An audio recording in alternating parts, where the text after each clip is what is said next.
Many cohesive proteins are deposited along the length of each sister chromatid.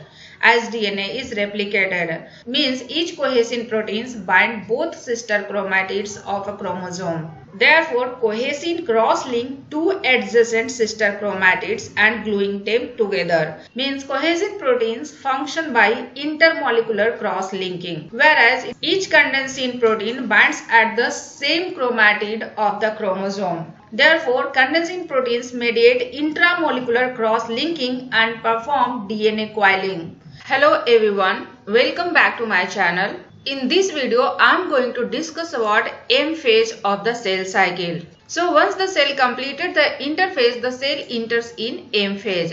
Here M stands for mitosis, therefore M phase is also known as mitosis phase. And the M phase of the cell cycle is the most dramatic period of the cell cycle. And there are two major events takes place in M phase, that is karyokinesis and cytokinesis. In karyokinesis, karyo represents nucleus, kinesis represents division, therefore karyokinesis is basically nuclear division. In cytokinesis, cyto represents cytoplasm, kinesis represents division, therefore cytokinesis is the cytoplasmic division. The karyokinesis of M phase is traditionally divided into four different phases such as prophase, metaphase, anaphase and telophase, and all these four phases of karyokinesis occurs in strict sequential order. Means once the cell completed the G2 phase of interphase, the cell enters in prophase of M phase. Prophase is followed by metaphase, metaphase is followed by anaphase and anaphase is followed by telophase. And out of these four phases of karyokinesis, prophase and telophase are longer and involved, whereas metaphase and anaphase are commonly briefer. Now coming to prophase stage. As you can see here, the figure represents the prophase stage in animal cell. And during prophase stage, two major important events takes place. First one is in the cytoplasm and second one is in the nucleus. In the cytoplasm, there is assembly of mitotic spindle between two centrosomes takes place and two progeny centrioles move apart, and at the end of prophase, these two centrioles are present at the opposite pole of the cell. Whereas in the nucleus, the thin uncoiled replicated chromosomes become coiled, shortened and discrete, and this process is known as chromosome condensation. Means the thin uncoiled replicated chromosomes condense, and each replicated chromosome consists of two closely associated chromatids, and the two closely associated chromatids of each chromosome is known as sister chromatids. Because the DNA present in two chromatids of each chromosome is genetically identical and formed from single replicative event, that's why the two chromatids of each chromosome is known as sister chromatids. And the sister chromatids of each chromosome are held together at a constricted area, and this constricted area is known as centromere. As you can see here, the two chromatids of a chromosome held together at a constricted area, and this constricted area is known as centromere.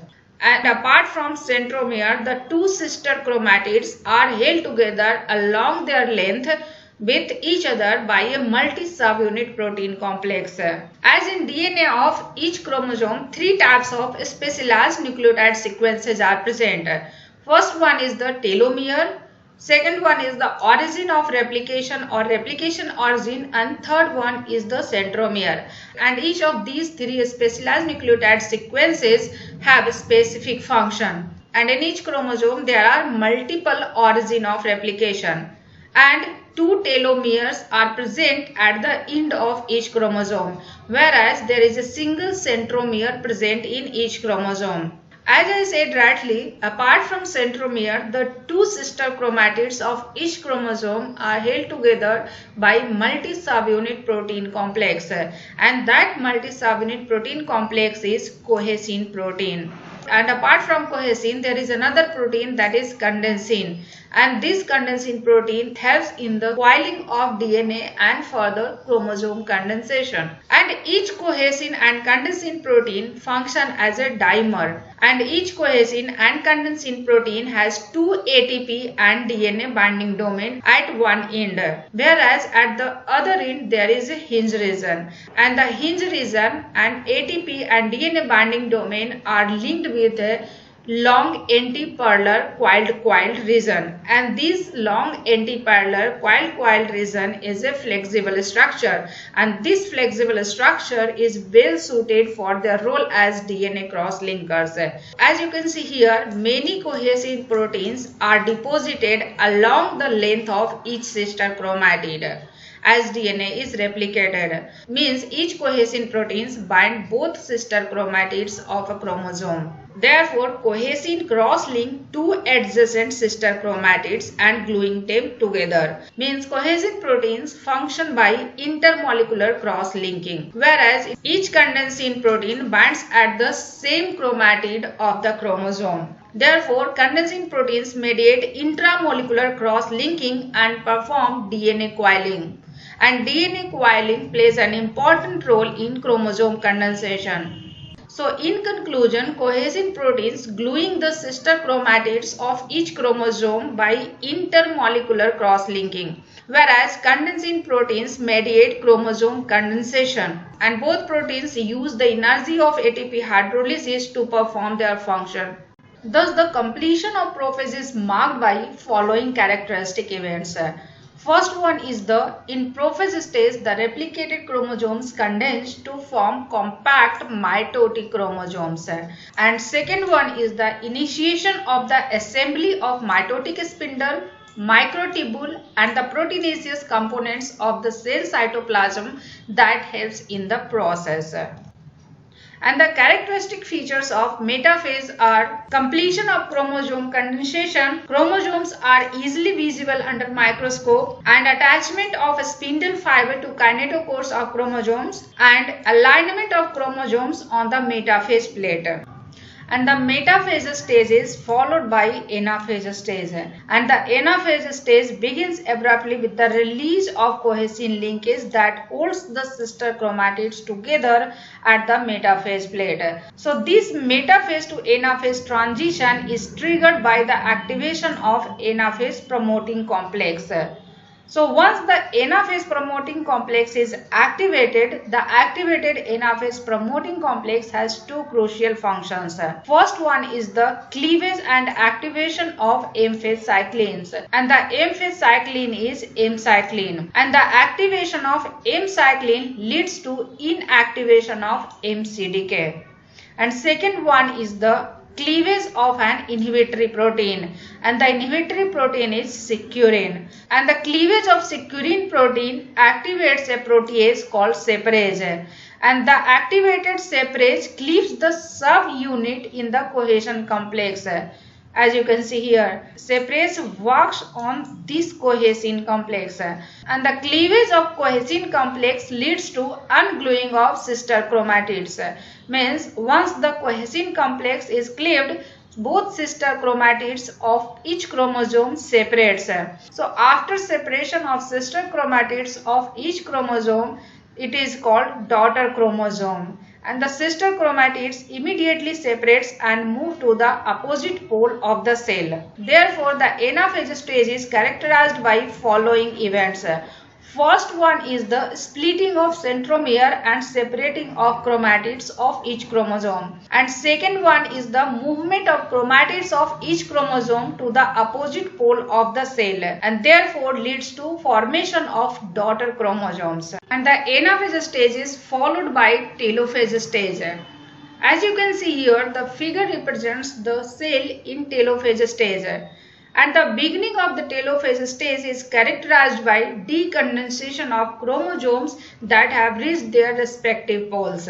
So once the chromosome decondenses, there is formation of chromatin materials, and these chromatin materials tend to collect in a mass in the two poles. And in the telophase stage, contractile ring formation is started. And the reassembling of nuclear envelope takes place. Moreover, there is reformation of nucleolus, Golgi complex and endoplasmic reticulum. Therefore, the telophase stage is characterized by following events. First one is the decondensation of two sets of daughter chromosomes, and the decondensation of chromosomes leads to the formation of chromatin material. And there is a reassembly of nuclear envelope around each set of the chromosome, completing the formation of two nuclei. Moreover, there is reformation of nucleolus, Golgi complex and endoplasmic reticulum, and formation of contractile ring started.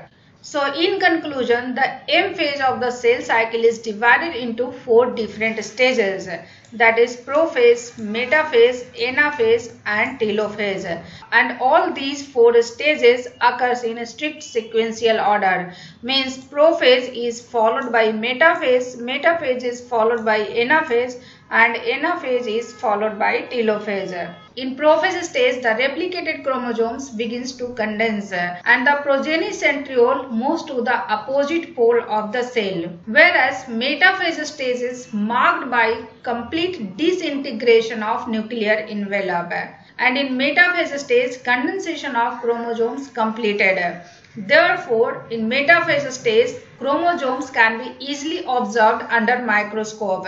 Therefore, it is the metaphase stage at which morphology of chromosomes is studied. And in metaphase stage, all the chromosomes align at the equator, and the plane of alignment of chromosome is known as metaphase plate. And in anaphase stage, the sister chromatids of each chromosomes moves at the opposite pole.